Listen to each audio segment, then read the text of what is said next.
eu quero propor que todos nós abramos as nossas Bíblias, você que a trouxe, por gentileza, no livro do profeta Isaías. O profeta Isaías é conhecido na teologia bíblica como profeta messiânico, porque ele foi aquele inspirado por Deus para cerca de 750 anos antes profetizar sobre a encarnação do Cristo, a vida do Messias, dando características sobre o seu nascimento, sobre o seu nome, sobre fatos importantes da sua vida, da sua morte, da sua ressurreição, de suas obras. E como ele é um profeta que trouxe muitos relatos sobre o Messias, ele é conhecido como profeta messiânico. Quantos acharam Isaías capítulo 55, versículo número 6? Diga amém. Busquem o Senhor enquanto é possível achar, e clamem por Ele enquanto está perto. Buscai ao Senhor enquanto se pode achar, e invocai enquanto Ele está perto.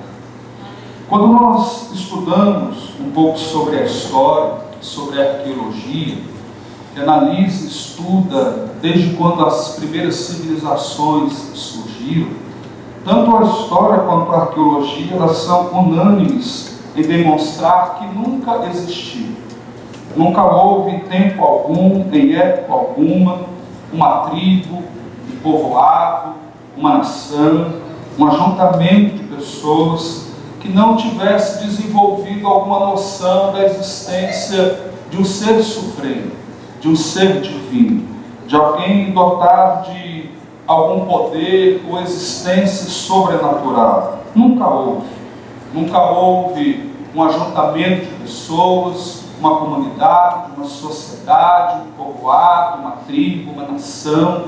Nunca houve em toda a história um grupo de gente que nunca tivesse a ideia da existência de um Deus. E estes povos, através de práticas religiosas, litúrgicas, eles buscavam desenvolver comunhão, relacionamento com este que entendiam ser um ser divino, um ser supremo. Desejavam estabelecer com esta divindade em que desenvolveram fé e crença algum tipo de comunhão, algum tipo de relacionamento. Buscavam de alguma forma aproximar-se desta divindade, desse ser dos quais eles acreditavam que viesse a ser Deus. E a estes eles apresentavam oferendas, apresentavam sacrifícios, no intuito de atraírem e chamarem para si a atenção deste suposto Deus. O moralista, historiador grego Plutarco, ele chegou a dizer em um de seus escritos que é impossível encontrar cidades sem muralhas, encontrar cidades sem ginásios, sem leis, sem moedas, sem cultura, sem literatura formada, mas um povo sem Deus jamais existiu.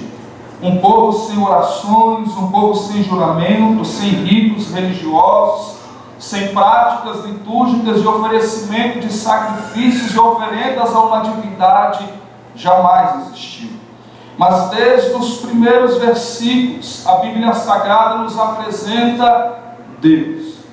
E o Deus que a Bíblia Sagrada nos apresenta, ele é apresentado a nós não como um entre muitos deuses, não como uma opção de divindade, não alguém que foi crido pelo imaginário humano como um Deus existente. Não. A Bíblia nos apresenta Deus como Deus real, como Deus verdadeiro e como o único Deus. E que fora dele jamais houve outro Deus, durante ele jamais existiu um outro Deus juntamente com ele, e após ele jamais haverá outro Deus, porque ele é eterno.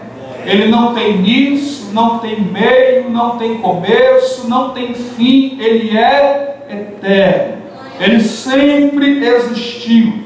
Eu gosto muito da expressão de Jerônimo quando diz que Deus, ele é a sua própria causa. que Deus, Ele é a origem de si mesmo, Ele é a causa da sua própria existência. E a Bíblia Sagrada revela-nos este Deus, que é apresentado como o único Deus. Isaías, no capítulo 43, versículo 11, o próprio Deus diz acerca de si mesmo: eu mesmo sou o Senhor Deus, e além de mim não há Salvador. Isaías capítulo 44, versículo 6, o próprio Deus ainda diz acerca de si mesmo: eu sou o primeiro e eu sou o último, e além de mim não há Deus. Ainda o livro de Isaías, no capítulo 45, versículo 5, Deus continua dizendo acerca de si mesmo: eu sou o Senhor, e não há nenhum outro Deus, além de mim não há Deus. E a Bíblia Sagrada, em todos os seus 66 livros, 1189 capítulos, 31.102 palavras, ela vai nos informando, ela vai nos revelando este Deus, os atributos, os predicados, as qualidades, as características que esse Deus possui, que fazem dele ser realmente o único Deus. E uma destas características, além dele ser um Deus único, além dele ser um Deus eterno, é que ele é o Deus criador de todas as coisas. Ele, pelo poder da sua palavra, do nada ele criou tudo. Ele criou o sol, criou a lua, criou todas as estrelas, os planetas, criou as galáxias que existem nesse imenso universo, criou entre eles o nosso planeta, criou todo o reino animal, vegetal, mineral, criou a nós, o ser humano, que é a obra-prima da sua criação. Deus é o Criador de todas as coisas. Nada vem do acaso, nada vem de um Big Bang, nada vem de um encontro unilateral de uma partícula com a outra, não.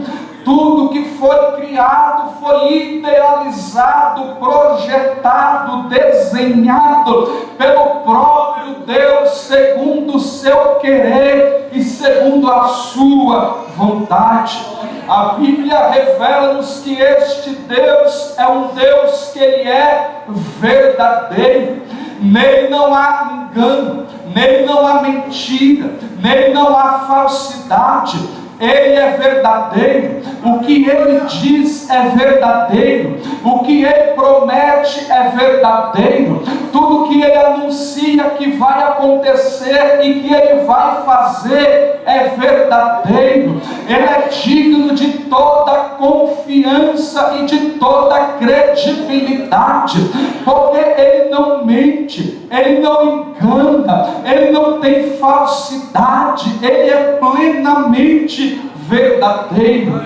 A Bíblia fala-nos que este Deus é um Deus santo, ele é puro, nele não há nenhuma mácula, nele não há nenhum erro, nele não há nenhuma falha, nele não há nenhum pecado, nele não há nada que alguém possa desabonar ou atribuir algum deslize. Ele é santo, ele é perfeito, ele é imaculável, ele não erra, ele não falha, ele não se engana, porque ele é perfeito. A Bíblia diz que este Deus é um Deus íntegro, é um Deus que não negocia os seus preceitos e os seus valores, é um Deus que não se vende, é um Deus que não compra a ninguém, é um Deus que não faz negociata, não faz barganha, não faz toma lá da cá, é um Deus que não faz associações para poder ter algum tipo de benefício, não.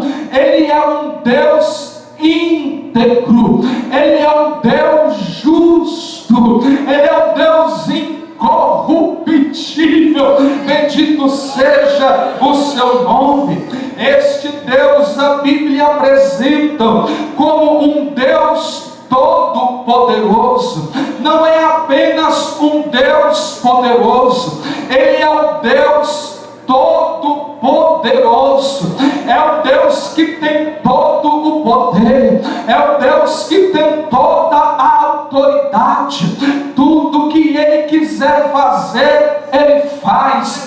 Tudo que Ele desejar realizar, Ele realiza, porque Ele tem todo o poder e toda a autoridade.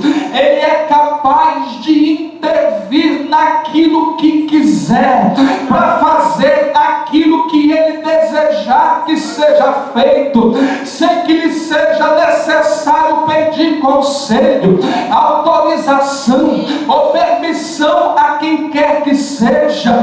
Ele está no controle, Ele tem o governo de todas as coisas, e nada e ninguém pode impedir o seu agir.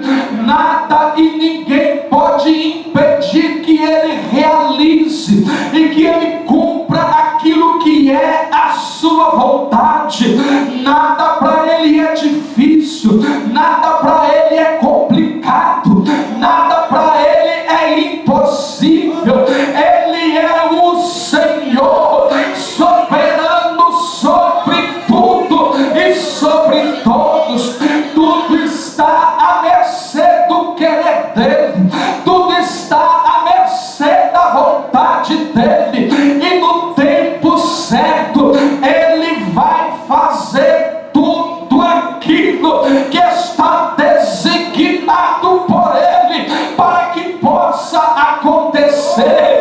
E independente as ações humanas, independente aquilo que as autoridades entre os homens possam decidir ou empreender, Deus permanece sendo o Senhor de toda a sua criação, e Ele em breve manifestará a sua boa, perfeita e agradável vontade. A Bíblia também nos apresenta este Deus como um Deus que tem todo o conhecimento. Ele sabe de tudo, Ele conhece tudo, Ele vê tudo, Ele ouve tudo. Para Ele nada está oculto, para Ele nada é secreto, para Ele nada é segredo, para Ele nada está debaixo do tapete, porque Ele é um Deus que sabe, Ele é um Deus que conhece, Ele é um Deus que vê todas as coisas. O salmista escreveu dizendo que antes que ele dissesse as palavras, Deus já sabia até mesmo o que ele haveria de dizer. O salmista escreve dizendo que até mesmo aquilo que ainda não fora dito e nem tem a intenção de ser dito, mas é apenas pensamento na nossa cabeça, Ele também conhece aquilo que nós estamos pensando. Ele tem o passado diante da sua presença, Ele tem aquilo que para nós é presente diante da sua presença, Ele tem aquilo que para nós é futuro diante da tua presença. Ele sabe e conhece todas as coisas.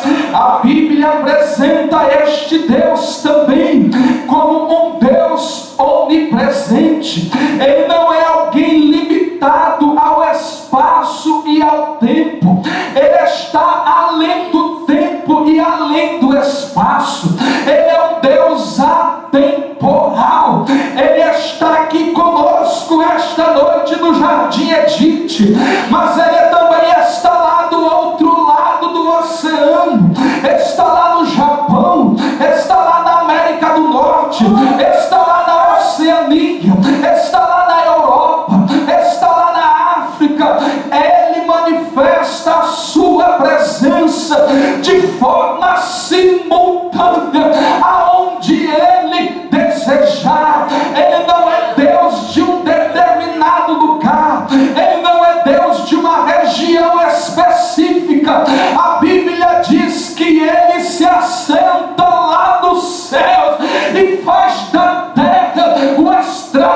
seus pés e os seus olhos tudo veem, a sua mão a tudo alcança, porque Ele tem a sua presença manifesta sobre todos os lugares como Ele desejar. A Bíblia revela este Deus em grandeza, em majestade, em poder, em onisciência, em integridade, em verdade, que este Deus, a despeito desta sua grandiosidade, Ele é um Deus também amoroso, Ele é um Deus que nos ama, Ele é um Deus que sente por nós o maior sentimento que alguém pode sentir por alguém, mas Ele não apenas sente, mas Ele demonstra esse sentimento de nos amar. Nunca houve em toda a história algum Deus que tenha se apresentado com esta característica de ter amor pelos seus. Deus que é grande, Deus que é soberano, Deus que é todo-poderoso, Deus que é majestoso, Deus que é grandioso. Ele ama a nós, a obra-prima da sua criação, e Ele nos ama de forma incondicional. O apóstolo João diz que Ele nos ama, não porque nós o amamos, mas Ele nos amou primeiro, e o amor dele por nós é um amor gratuito, é um amor sem medida, é um amor sem fim, é um amor incondicional. Olhe para alguém que esteja ao seu lado e diga para ele ou para ela, diga: Deus ama você. Diga para alguém, diga: Deus te ama. Diga: Deus ama você. Diga: Deus ama a sua vida. E o amor de Deus é um amor sem fim. A Bíblia apresenta este Deus como um Deus que é bondoso. Ele deseja nos fazer o bem. Ele se preocupa se nós estamos bem. Ele quer o nosso bem. Ele faz o bem a cada um de nós. É um Deus que está disposto a agir em bondade. Ele não é um Deus perverso. Ele não é um Deus carrasco. Ele não é um Deus maldoso. Não. A Bíblia apresenta Deus como um Deus bondoso, como um Deus gracioso, como um Deus generoso. Ele é apresentado na Bíblia como um Deus misericordioso, como um Deus piedoso. Ele não é um Deus punitivo, Ele não é um Deus que tem prazer em punir, em castigar, como são muitos dos deuses escritos ao longo das civilizações humanas. Não, Ele é um Deus que se move em graça, Ele é um Deus que se move em piedade, Ele é um Deus que se move em misericórdia, Ele é um Deus que conclama e convida aquele que erra, aquele que falha, aquele que peca, aquele que comete algum equívoco na sua vida, aquele que cometeu algum crime, aquele que fez algo mal, algo errado, cometeu um delito.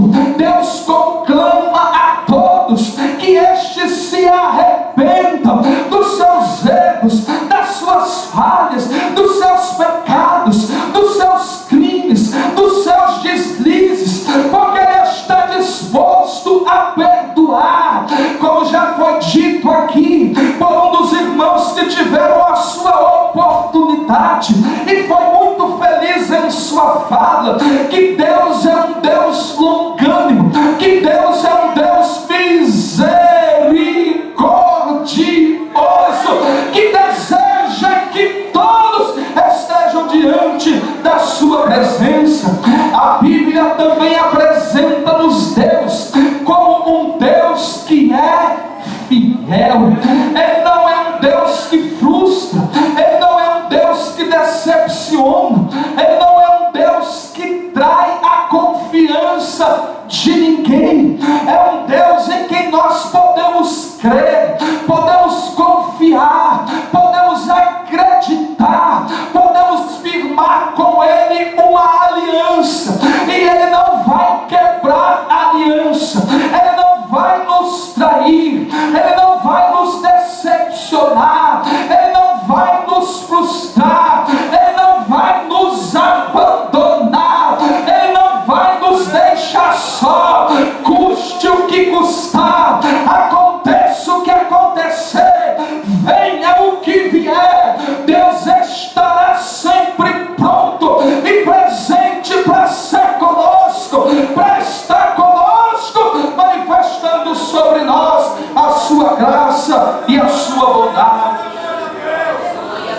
A Bíblia Sagrada apresenta-nos ainda muitos e muitos outros atributos, muitas e muitas outras características e qualidades deste nosso Deus, que o demonstram que Ele verdadeiramente é Deus, que o distinguem e o diferenciam de todos os pseudo-deuses criados pelos homens ao longo do tempo. E estes aqui citados são apenas para nós termos uma ideia de quem é o nosso Deus. Mas existe ainda uma outra característica nesse Deus, que Ele é um Deus relacional. É um Deus que deseja estabelecer comunhão. É um Deus que deseja estabelecer relacionamento. Parte dele, vem dele, é desejo dele, é querer dele, é vontade dele, é propósito dele, estabelecer conosco, irmão José, comunhão e relacionamento. Eu acho muito bonito a expressão do profeta Jeremias, no capítulo da número 33, que versículo da número 3, quando Deus observa o seu povo perdido, o seu povo atônito, o seu povo preocupado diante de questões da vida difíceis e complicadas, e o povo está perturbado, sem saber o que fazer, sem saber como agir, sem saber qual atitude, decisão tomar, sem saber qual caminho trilhar, sem saber o que fazer para sair daquela situação aguda e complicada. E Deus então fala ao profeta Jeremias, para que ele falasse à nação de Israel, dizendo: Deus está falando a vocês, que é para que vocês clamem a Ele, que vocês busquem a Ele, que vocês se voltem para Ele, que vocês falem com Ele, que vocês tenham comunhão com Ele, porque se vocês orarem e clamarem a Ele, Ele haverá de ouvir, irá responder e fazer por vocês coisas grandes e coisas firmes que está além daquilo que vocês possam pensar. Eu acho muito bonito também a expressão de Mateus, lá em São Evangelho, no capítulo 11, e versículo do número 28, onde Mateus nos revela que Jesus, por onde ele passava, ele dizia a todas as pessoas, sem acepção, ele dizia a todos por onde ele passava: vinde a mim, todos vós que estáis cansados e sobrecarregados, e eu vos aliviarei. Este Deus é um Deus relacional. Desde o primeiro homem que Deus criou, Adão, o qual ele colocara lá em seu jardim, o jardim do Éden, a Bíblia Sagrada diz que todos os dias o próprio Deus descia dos céus, e na viração do dia Deus ia ao jardim para poder ter com Adão, para falar com Adão, para relacionar-se Adão, para manifestar-se a Adão, para desenvolver comunhão com Adão. E assim foi ao longo de todos os anos, de todos os séculos, em todos os tempos e todas as épocas. Deus sempre se revelando, Deus sempre se apresentando, desejando estabelecer conosco comunhão e relacionamento, não apenas no quesito de um Criador com a sua criatura, de um Deus soberano e grande e a sua criatura frágil e pequena, não, de alguém soberano apenas ordenando aos seus servos, não. Deus deseja relacionar-se conosco como um amigo se relaciona com seu amigo. Quando nós lemos a história de Abraão, a Bíblia diz que quando Deus ia falar sobre Abraão, Deus dizia a respeito de Abraão: Abraão é o meu amigo. Quando nós lemos a história de Moisés, a Bíblia, quando Deus vai falar sobre Moisés, Deus diz sobre Moisés: Moisés é o meu amigo. Eu acho muito bonito. A Bíblia conta a história de que certo dia os dois irmãos de Moisés, Arão e Miriam, sentiram inveja do relacionamento de Moisés e Deus. Moisés sempre subia para buscar a Deus e trazia uma mensagem, uma orientação, uma direção de Deus para o povo de Israel. Miriam e Arão começaram a ter inveja e diziam entre si: Moisés, tudo que ele diz, ele fala que foi Deus que falou com ele. Eu acho que Moisés está falando o que ele quer e está pondo o nome de Deus para dar vazão.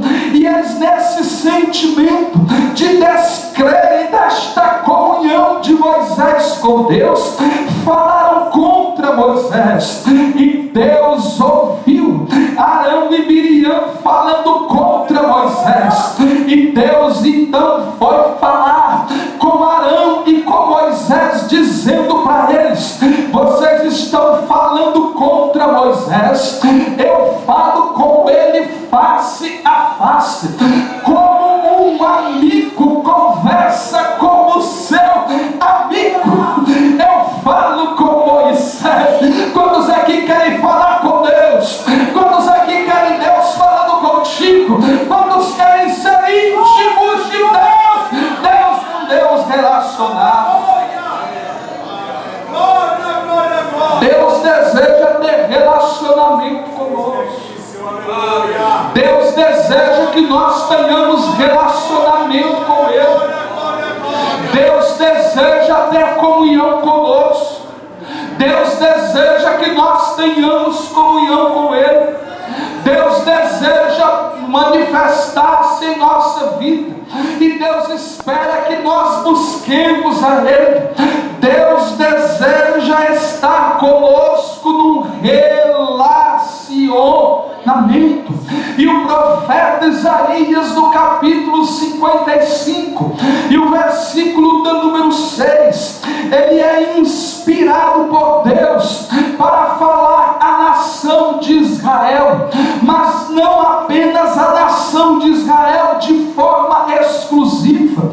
Esta mensagem que Isaías traz, ela é para Israel, mas ela é para todas as nações, ela é para todos os povos, ela é para todas as gentes, porque Deus não deseja ser Deus apenas de um grupo específico, porque Ele não faz acepção de pessoas. Deus deseja ser Deus de todos. Deus deseja ser Deus de toda a terra. Deus deseja ser Deus de toda a gente.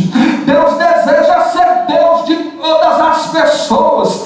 Isaías conclama a Israel, Isaías conclama as outras nações, e lá no versículo de número 1, Isaías Isaías diz: venham todos vocês que estão com sede, venham às águas, e vocês que não possuem dinheiro algum, venham e comprem e comam, venham e comprem vinho, comprem leite, sem dinheiro e sem custo. Isaías está conclamando a todos para virem a buscar a Deus, mas venham fazer isto com sentimento de sede. Isaías diz: vocês que têm sede, esta sede não é a sede de beber água, mas é a sede de uma espiritualidade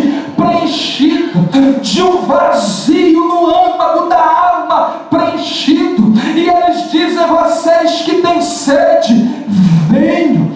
E hoje, meus irmãos, esta palavra permanece sendo atual. Deus continua conclamando a todas as pessoas: venham, venham a Deus, busquem a Deus, clamem a Deus, invoquem a Deus, desejem conhecer a Deus, porque Deus é a água que sacia a sede do âmago da pessoa humana. Bendito seja o Senhor. Mas hoje nós vemos, infelizmente, muitas pessoas que a sede dele é a sede só pelo dinheiro. Hoje nós vemos muitas pessoas tendo sede pela fama, sede pelo sucesso, sede pelos aplausos, sede por uma multidão de curtidas e de seguidores. Hoje nós vemos pessoas que são sedentas pelo prazer, pela luxúria. Hoje nós vemos pessoas que são sedentas por conquistar, por ter, por possuir. Hoje nós vemos pessoas que são sedentas por novidade, porque ela vive dentro de si com uma insatisfação. Mas Isaías nos convida para que nós, a despeito de todas estas sedes, nós tenhamos sede é de Deus, nós tenhamos fome é de Deus, nós reconheçamos a nossa necessidade é de Deus. Eu acho lindo a expressão de Davi, como no Salmo 42, os versos 1 e 2, Davi diz: assim como o servo lá no deserto anseia por encontrar as correntes de água, assim é que a minha alma tem sede de ti, ó Deus. A minha alma tem sede de Deus. Quantos aqui têm sede de Deus? Quantos aqui desejam mais de Deus sobre a sua vida? Isaías conclama o povo dizendo: busquem a Deus, clamem a Deus, invoquem a Deus, se voltem para Deus, desejem Deus, queiram Deus. Isaías está conclamando, convidando as pessoas: busquem, busquem, busquem. E o buscar a Deus não movido por uma necessidade pertinente aos aspectos humanos da vida. Eu não vou buscar a Deus só porque eu estou doente e creio que Deus pode me dar a cura. A busca aqui não é a busca daquele que está passando uma dificuldade, vai buscar a Deus só para que Deus apresente a ele a saída. Essa busca aqui não é a busca apenas daquele que está falido e vai buscar a Deus para que Deus lhe abra uma porta. Essa busca aqui não é da busca daquele que está no anonimato e vai buscar a Deus para que Deus lhe permita os holofotes, não. Essa busca não é para aquele que está apenas no perigo e vai buscar a Deus para sentir segurança e ter conforto, não. Essa busca que Isaías conclama as pessoas a fazerem a Deus é por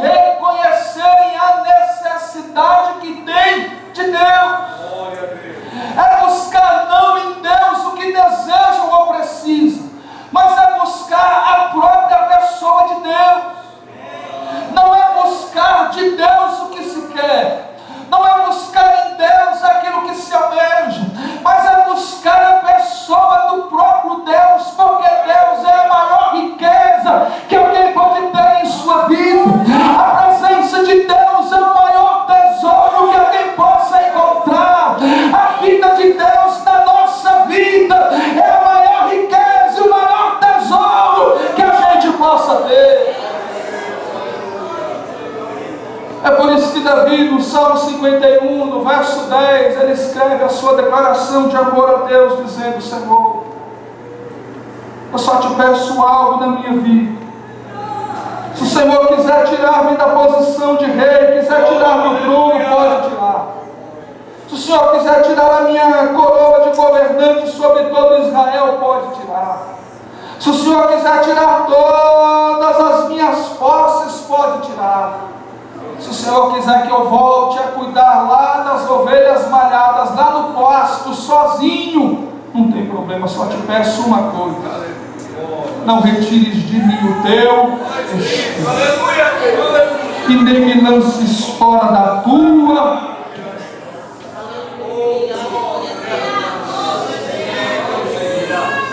É essa busca que Isaías está conclamando às pessoas. Porque Deus não pode ser visto por nós como um solucionador de problemas. Deus não pode ser visto por nós como alguém que nos dá aquilo que a gente deseja. Não, a gente se relaciona com Ele porque Ele é Deus. Por quem Ele é, e não por aquilo que Ele possa fazer por nós, para nós, em nós ou através de nós. Eu busco a Deus porque Ele é Deus. Eu amo a Deus por quem Ele é, a despeito daquilo que possa ou não Ele fazer na minha vida. Ele é o meu Deus. Isaías conclama as pessoas a isso, que eles busquem a Deus. E o buscar a Deus é para nós uma necessidade. Amós capítulo 5, versículo 4, o profeta diz: assim diz o Senhor a vós: busquem-me e vocês terão vida. Buscar a Deus é para nós uma necessidade. A presença de Deus para nós é algo indispensável e insubstituível. Eu acho muito bonito, meu querido pastor, o texto lá do livro de Êxodo, no capítulo 33. Quando Deus está liderando a nação de Israel na fuga lá do Egito até a terra prometida através de Moisés. Mas o povo está diante de Deus em conduta de rebeldia. O povo está fazendo tudo de forma contrária àquilo que Deus lhes havia orientado.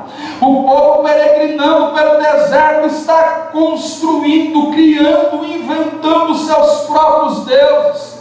Estão manifestando desobediência, rebeldia, ingratidão a tudo aquilo que Deus por eles havia feito. E Deus então diz a Moisés: Moisés, eu não vou caminhar mais no meio do povo. Moisés, a minha presença será somente com você, mas com o povo não, porque se eu andar no meio desse povo, o povo vai ser consumido. Então eu não vou manter a minha presença junto com todo o povo, ela irá apenas com você. Mas eu vou enviar, Moisés, fique tranquilo, eu não vou estar aí presente com o povo, mas eu vou enviar um anjo, para que este anjo, de forma visível ao povo, possa estar aí como meu representante. Moisés parou a marcha, Moisés parou a caminhada e diz: Deus, eu não vou dar mais nenhum passo, nem eu e nem o povo vamos arredar o pé daqui, enquanto a sua presença não for conosco.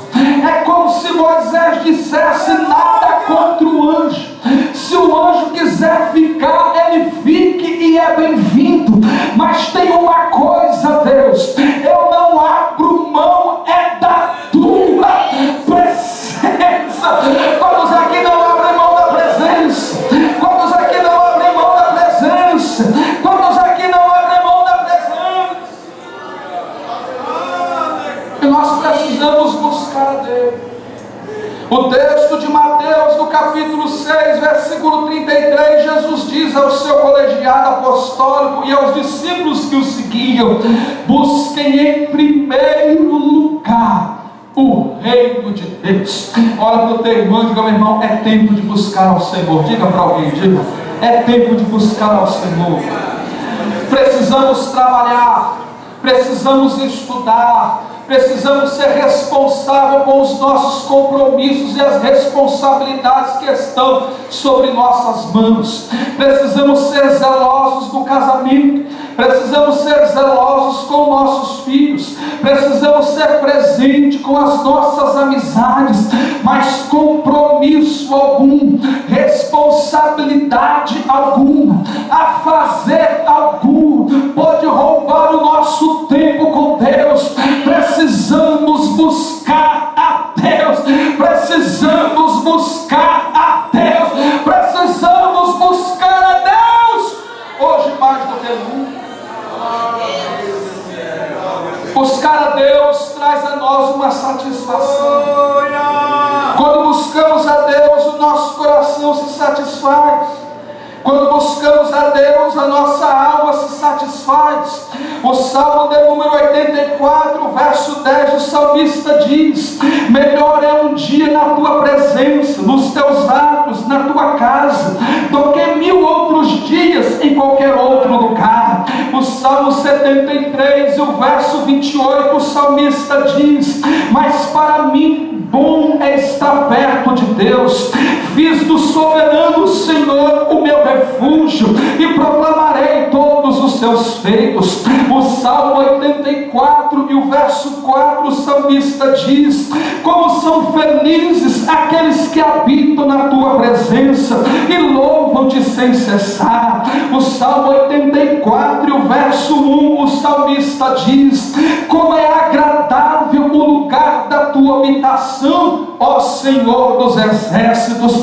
O Salmo 84, ainda no verso 2, o salmista diz: a minha alma anela e até desfalece pelos atos do Senhor. O meu coração e o meu corpo cantam de alegria ao Deus vivo. Louvar a Deus, buscar a Deus, traz satisfação na nossa alma. Mas a nossa busca de Deus não pode ser uma busca pontual, momentânea, em determinada fase da vida ou da nossa caminhada cristã. Não, a nossa busca a Deus deve ser uma busca não intermitente, em momentos determinados ou fases específicas da vida. Não, devemos buscar a Deus a todo tempo, o tempo todo. O Salmo de número 105 e o verso de número 4, o salmista diz: recorram ao Senhor e ao seu poder e busquem sempre a sua presença. 1 Tessalonicenses capítulo 5 e versículo 17, o salmista, o homem de Deus, diz, o apóstolo Paulo: orai ao Senhor sem cessar. Nós podemos buscar a Deus o tempo todo, a todo tempo, com a certeza de que nesta busca nós não seremos frustrados, mas seremos por Deus acolhidos e recebidos. O Salmo 34 e o verso 4, o salmista diz: busquei ao Senhor e Ele me respondeu. Jeremias capítulo 9, os versículos de número 12 e 13, o próprio Deus diz: e vocês clamarão a mim e eu os ouvirei, e vocês me buscarão e me acharão, e eu serei achado de vós, diz o Senhor. Tiago capítulo 4 e o versículo de número 8, ele nos diz: chegai-vos a Deus e Deus se chegará a vós. Podemos ter esta certeza e confiança que quando buscamos a Deus, seremos êxito na nossa busca e encontraremos ao Senhor. Seremos por Ele acolhido, recebido, abraçado, e a sua presença haverá de se manifestar na nossa vida. Nós o buscaremos, Ele se revelará a nós. Nós o buscaremos, Ele se apresentará a nós. Nós o invocaremos e Ele se manifestará presente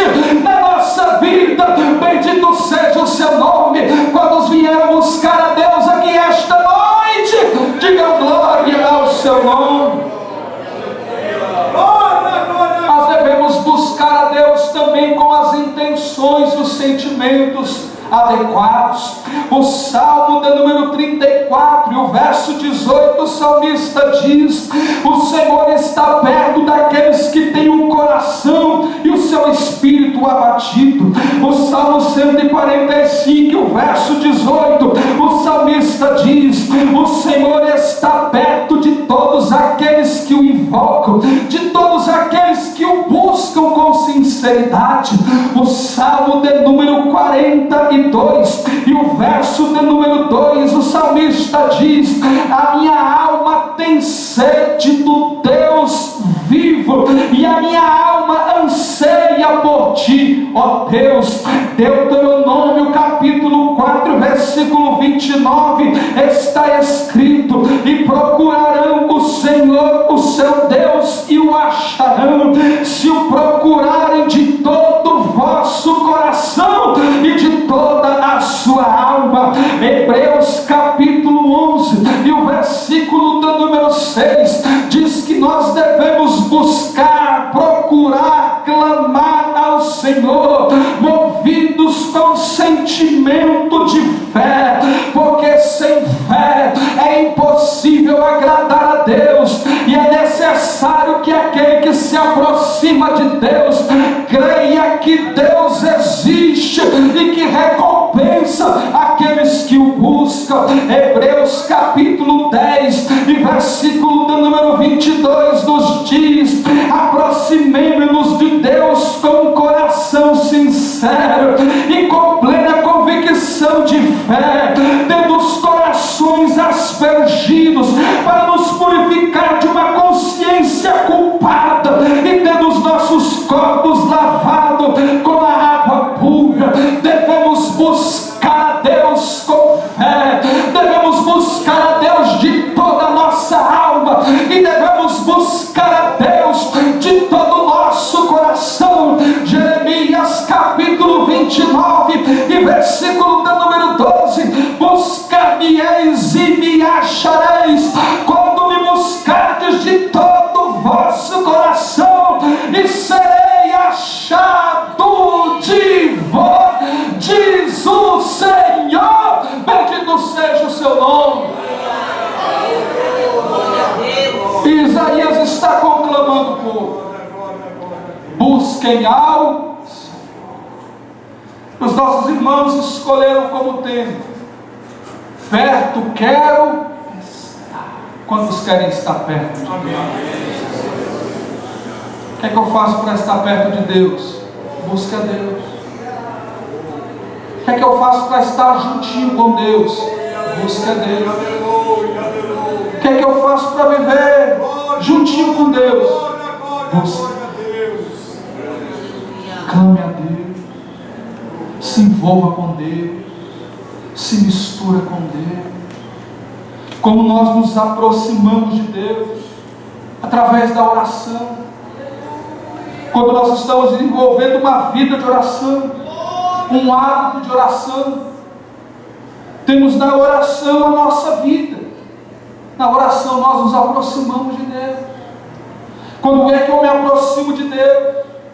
Quando eu louvo a Deus, quando eu adoro a Deus, quando eu canto para Deus, quando eu enalteço a Deus, quando eu manifesto a Deus aquilo que eu sinto por Ele, aquilo que eu penso dEle, aquilo que Ele é, aquilo que Ele representa, aquilo que Ele significa na minha vida, eu me aproximo de Deus. Quando é que eu me aproximo de Deus? Através de uma vida de relacionamento, de comunhão com a Sua Palavra, lendo, estudando, meditando, obedecendo, cumprindo, vivendo. Quando a minha vida está relacionada com a palavra, de acordo com a palavra, eu estou me aproximando de Deus. Quando é que eu me aproximo de Deus? Quando eu estou numa prática no jejum, quando eu abdico de vontades, de desejos meus humanos, próprios da minha própria carne, para que eu me separe para Deus, eu estou me aproximando de Deus. Quando é que eu me aproximo de Deus? Quando eu tenho uma vida litúrgica, quando eu tenho uma vida constante, presente, ativa na igreja, quando eu sou um membro ativo do corpo de Cristo, quando eu sou um membro participativo do corpo de Cristo, quando eu digo para Deus: Senhor, eis-me aqui, eu quero ser útil, eu quero servir, quando eu participo, quando eu estou presente e atuante na igreja, eu estou me aproximando de Deus. Quando é que eu me aproximo de Deus?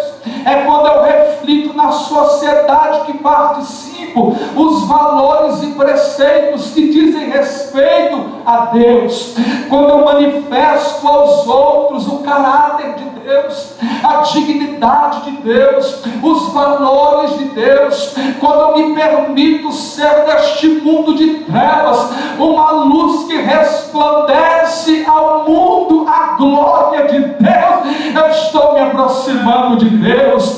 Quando eu sirvo a igreja, quando eu sirvo as pessoas, quando eu amo a Deus, quando eu amo as pessoas, quando eu faço bem para com Deus, quando eu faço bem às pessoas, eu estou me aproximando de Deus. Olha para o teu irmão, diga: irmão, Deus te quer bem juntinho. Diga para alguém, diga: Deus te quer bem pertinho. Diga: Deus te quer bem juntinho.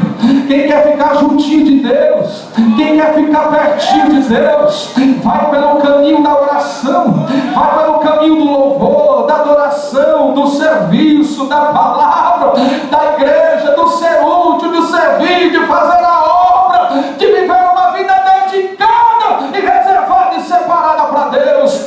Isaías diz ao povo, diz a mim, diz a você: buscai ao Senhor enquanto se pode achar.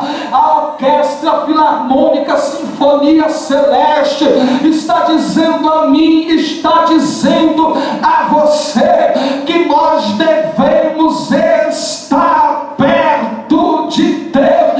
E eu digo a todos nós, Deus está dizendo a cada um de nós: eu quero vocês perto de mim, eu quero vocês junto a mim. Busquem ao Senhor enquanto se pode achar, e invocai-o enquanto Ele está perto. Por que buscarmos a Deus? Porque Ele é o único Deus, porque Ele é o Deus verdadeiro, porque Ele é o Deus eterno, porque Ele é o Deus criador de todas as coisas, porque Ele é o Deus verdadeiro. Ele é o Deus íntegro, digno, reto, justo, perfeito, imaculado.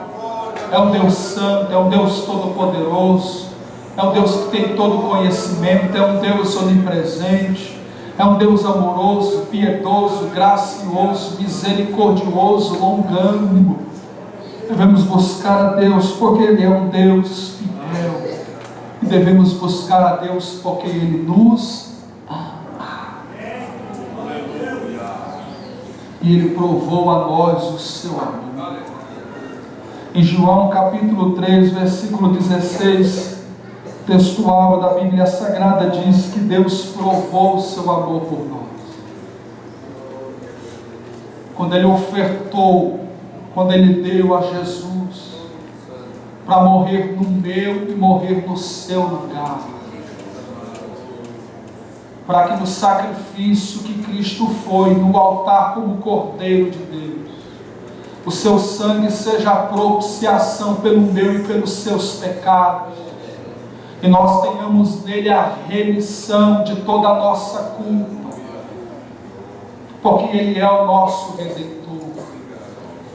Para que tenhamos em Jesus o sacrifício Cordeiro de Deus no Calvário, o perdão de todos os nossos pecados e um caminho aberto para que nós possamos nos aproximar de Deus. Cristo diz: eu sou o caminho, eu sou a verdade, eu sou a vida, e ninguém vai ao Pai a não ser por mim. Cristo diz que Ele é aquele que intermedia a nossa relação com Deus. Por Cristo Jesus, em Cristo Jesus e com Cristo Jesus, nós temos livre acesso à presença de Deus. Na linguagem de Hebreus, para buscá-lo com plena fé e confiança.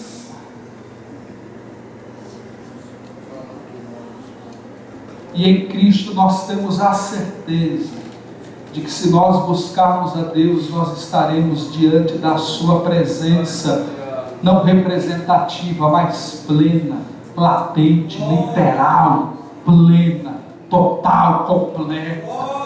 É o próprio Deus diante de nós, é nós diante do próprio Deus. Temos que ter esta certeza de que aqui não nos resta outra alternativa a não ser buscarmos a Deus, desejarmos estar perto de Deus. E quem em vida tem esta certeza, ele tem a certeza também de que um dia, se a morte lhe sobrevier, ele também estará perto com o Senhor.